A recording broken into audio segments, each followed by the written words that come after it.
Ne znam da vam kažem kada će biti sednica, to zavisi naravno od dogovora parlamentarnih stranaka, dogovora sa vladom, jer znate da mora i vlada da učestvuje u toj sednici aktivno, jer su tema bi bila akcioni planovi, znači akcioni plan i akcioni planovi ministarstava. Ako dođe do te sednice, ako se dogovore, znači sve parlamentarne grupe. I to je sve što mogu da vam kažem o sednici, zaista ne bih sad mogu da ulazim u detalje. Što se tiče ovog prvog pitanja, mislim da sam na njega odgovorio i da zaista nema razloga da se bilo koji strani državljanin, strana kompanija oseti nesigurnom, nebezbednom u Srbiji i sigurno je da normalan život što se toga tiče mora da funkcioniše. Mi ćemo svoj protest izražavati dalje.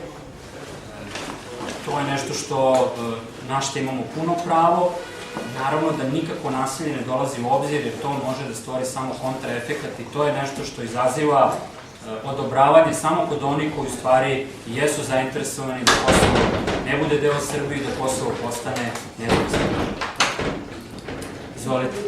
Slobodna Evropa, da li je ovo što trenutno radi vlada Srbije, poseta ministara severnom delu Kosova, zapravo vodi njegovoj podeli? I drugo pitanje, kažete da ste zadovoljni reakcijom policije, da li su vlasti spremne da, recimo, odlučnije reaguju u slučaju novih napada na diplomatska predstavništva kako ne bi došlo do njihovog paljenja? Vidite, što se tiče poseta Kosovo i Metohiji, ministri ne posećuju samo severni deo, ne znamo odakle vam taj utisak. Znači, ministar za Kosovo i Metohiju, gospodin Samardžić, je danas na Kosovu i neće biti samo u severnom delu, znači on, mislim da je u toku ili završen taj sastanak sa Rikerom.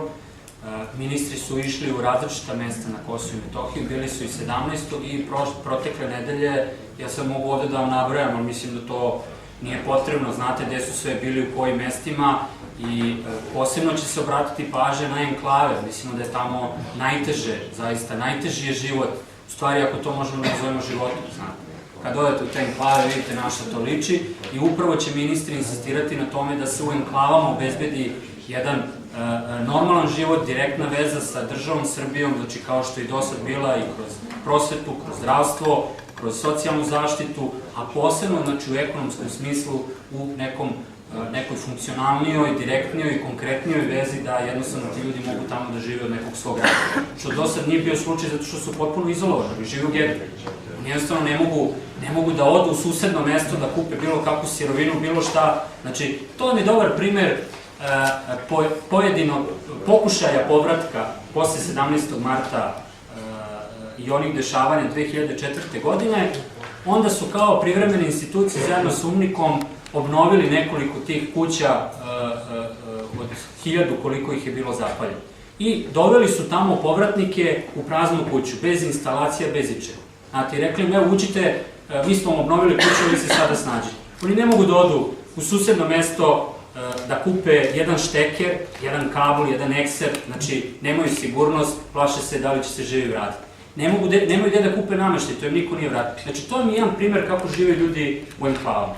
Znači, država Srbija mora na svaki mogući način da pomogne tim ljudima da jednostavno prežive, da mogu da žive normalno koliko je to moguće u tim enklavama i sigurno da će ministri biti prisutni mnogo više nego što su do sad bili na Kosovu i Metohiji, to je obaveza države Srbije. Izvolite. Aha, imate još jedno, izvinjam se, ima još. Zašto? Da li su vlasti spremne da odlučnije reaguju? Aha, izvinjam se. A ja sam prethodno pitanje pitala.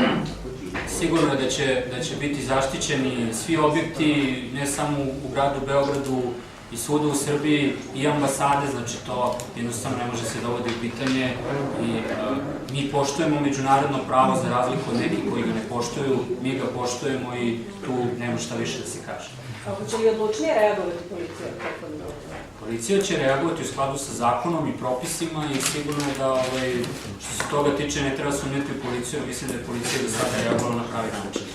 Kako možemo govoriti o zadovoljavajućoj reakciji policije ako ispred ambasade Sjedinjenih Američkih Država nije bio nijedan policajac u vremenu kada se dogodio napad? Vidite, što se tiče 21. februara, četvrtka, imate izveštaj policije i ja ne bih sada ovde govorio o konkretnim potezima, rasporedu snaga i sve ostalo, mislim da je to ipak odgovor koji daje policija, a ne jedna politička stranka. Kažete da je vaša stranka non stop pozivala na mirne i civilizovane demonstracije, međutim neredi su se ipak desili, jedan mladić je poginuo. Osjeća li se Demokratska stranka Srbije uopšte odgovorno za to što se desilo u četvrtak na ulicama Beograda? Mi smo izrazili zaista veliko žaljenje prvo zbog gubitka tog mladog života i zbog svega onog što se dešavalo nakon protesta, jer to je nešto što ne sme da se dešava i to nasilje nije dobro, znači to je jedna velika nesreća za Srbiju i sigurno je da tako nešto ne sme da se ponavlja. Što se tiče odgovornosti, znate, ja sam bio učesnik mitinga, ne znam da li ste vi bili tog dana na ulici radeći svoj posao, i sama stranka kao jedan od organizatora zajedno i sa vladom i s drugim parlamentarnim strankama i kao deo gradske vlasti obezbeđivanju svega onog što je neophodno da se takav jedan veliki proces održi. Znate, s te strane mogu da vam kažem, eto, osjećam se odgovornim, ali mi smo preduzeli sve što je bilo u našoj moći da se taj veliki proces održi na najbolji mogući način, bez ikakvog nasilja, bez ikakvog rušenja ili bilo kakve materijalne štete i to je ono što je bilo u tom trenutku zaista za nas koji smo organizovali taj veliki protest. Izvolite. Kakav je stav DSS-a povodom komentara ruske državne televizije da je premijer Srbije Zoran Đinđić dobio metak koji je zaslužio?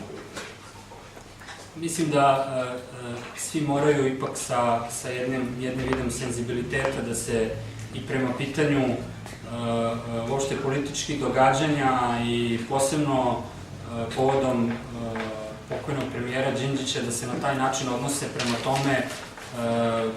Mi u Srbiji pokušavamo zaista da što se toga tiče, bio je i sudski proces, on još nije završen, znači postoje te neke žalbe i tako dalje.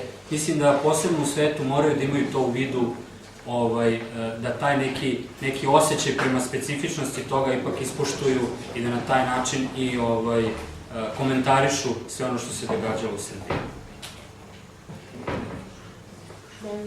Da, izvolite. Kako komentarišete to što su na protestima u Austriji i Poljskoj povodom podrške Srbiji zbog Kosova na ulici izašle pripadnici ekstremne desnice? Da li je to dobro za njih Srbije?